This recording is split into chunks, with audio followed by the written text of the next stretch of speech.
For someone who's leaving school and they're not sure where to go, what I say to them is just begin. You don't worry about it. Don't worry about where you're going to end up. There's lots of opportunities out there that you won't be aware of.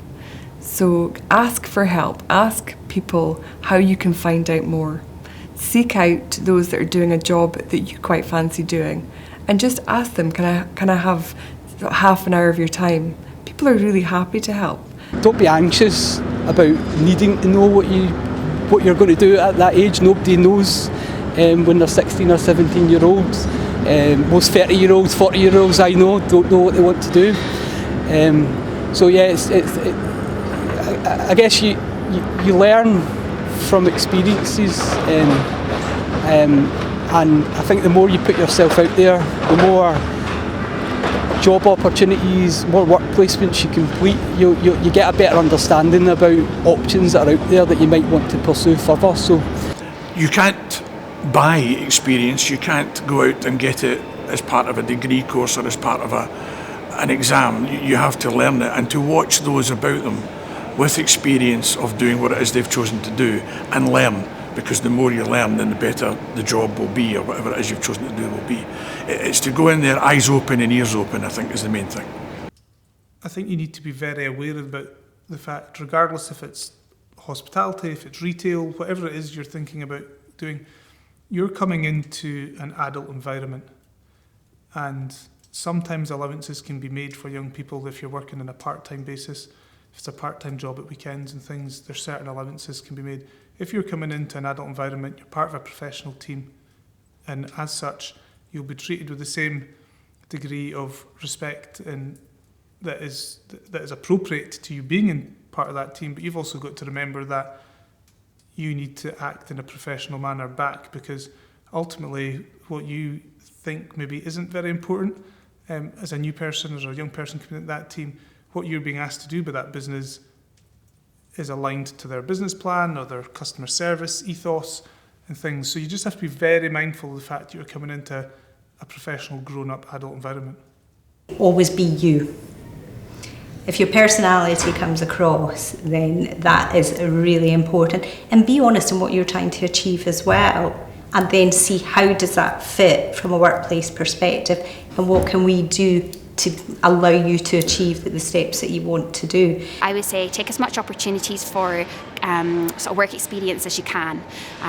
When I was at school, I guess even at university, I didn't necessarily know exactly what I wanted my career to be long term.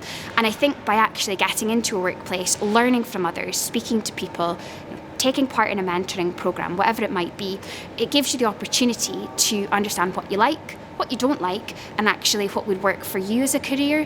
And I think the more opportunities, the better skill set they'll learn, the more employable they will be to future employers, and I think they'll just gain valuable life experience.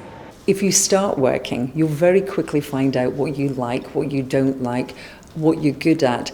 And I think for most people, what you're good at is the way that your career journey will progress. You'll do more of what you're good at. What you enjoy, you will do well, and you will reap the rewards, and you will grow in that area. So I think it's, don't worry about the end game, just start.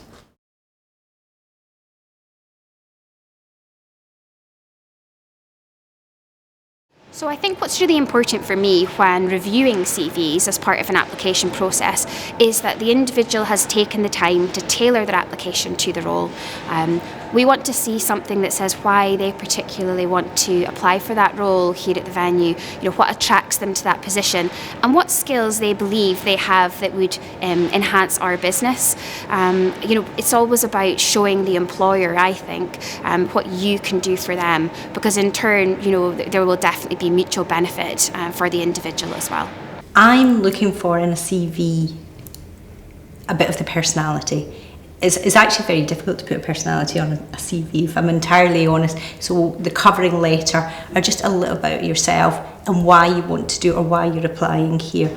The one thing that puts me off a CV is when they say, I really want to do car mechanics, and they're applying for a food production operative, for example. So it's actually addressing what you want to do to the role that you're applying for. and ensure that they work together, because that's one of the biggest challenges you've got. If I'm sitting there with a pile of CVs on my desk and, you know, who do you want to interview and who do you want to speak to? Young people that have done that little bit extra always kind of catch your eye, because you just think, why have you chosen to volunteer to help that charity? Why have you chosen to give up your weekends to do the Duke of Edinburgh Awards scheme? So if you've got that type of work ethic and ethos at 14, 15 years old, then you probably will make a good employee.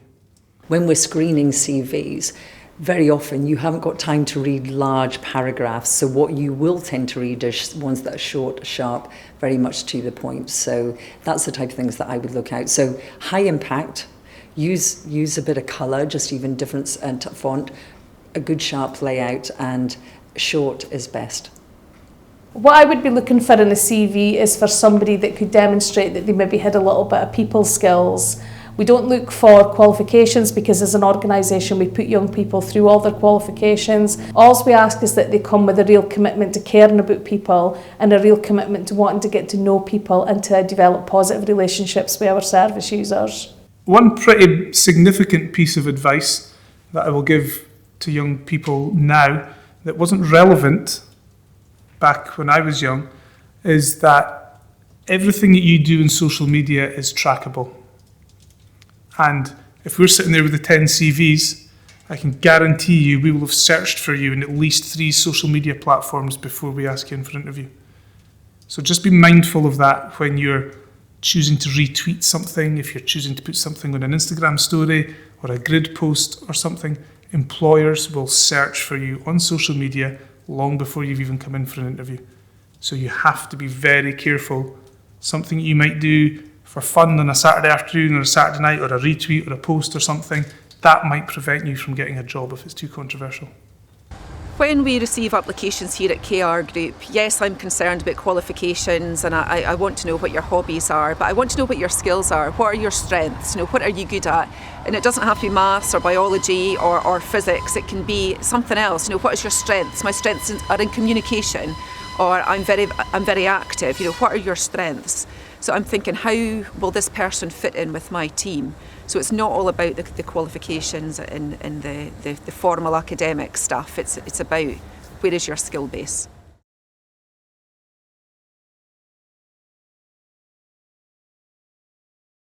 Just come in with an open mind.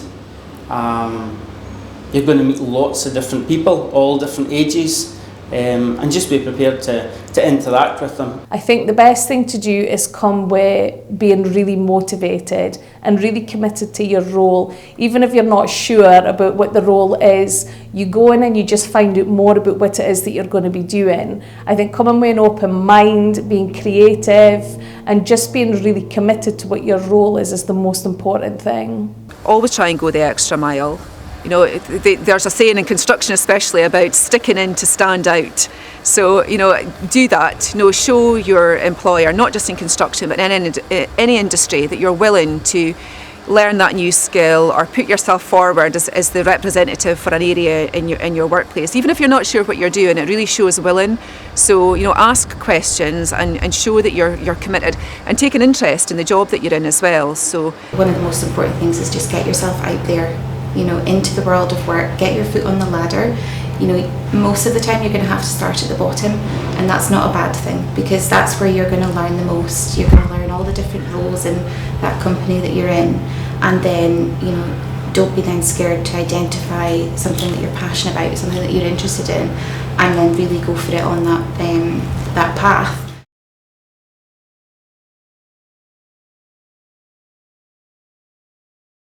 Don't worry about what it is that you want to do in 10, 20 years' time, because it won't be whatever you think it's going to be. So give yourself a break. There's no pressure to have a career plan for the next 10, 20 years. Think about what you want to do right now and how you can achieve it, and the rest will fall into place.